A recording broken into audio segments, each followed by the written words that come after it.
in the news? It's our topic today. Bear in mind on this as I start out, the media is always going to grab on to some economic, market, or political issue.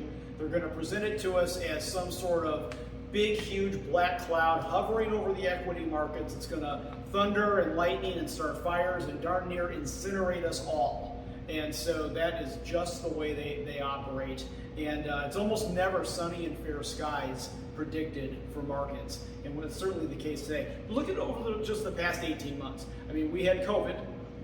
Then we had global economic devastation that was supposed to happen because of COVID. Then we had the 2020 presidential election. Then we had, which none of this, by the way, as you know, torpedoed stocks long term. There was quite a downturn for a little while.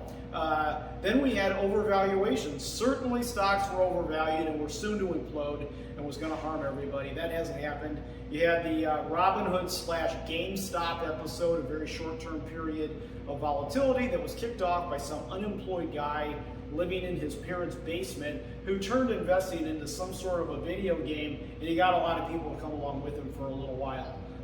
So none of these things caused the damage that they were supposed to. So now it's inflation, maybe even hyperinflation is what they're talking about. To be sure, government actions are inflationary. In fact, government's never been larger or more intrusive than what it is right now.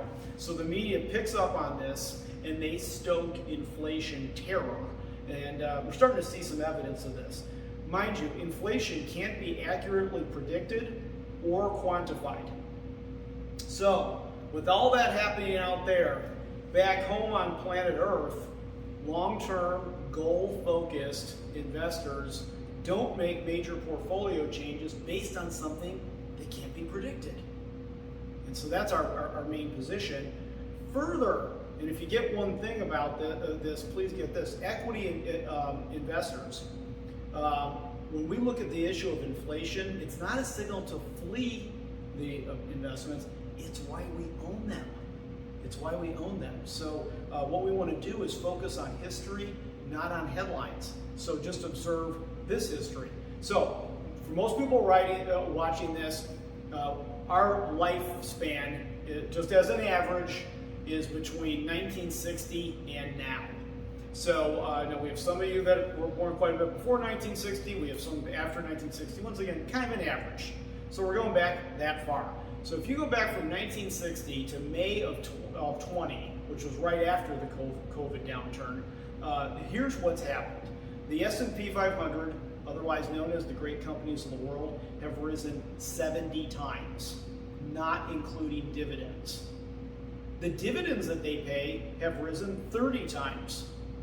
The main measure of inflation, the consumer price index, has risen 9 times. Let me say that again.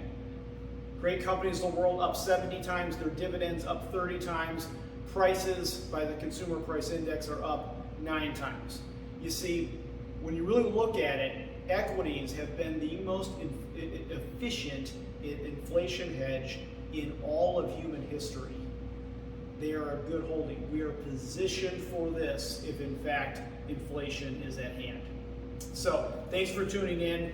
Please call with questions. Talk to you next time.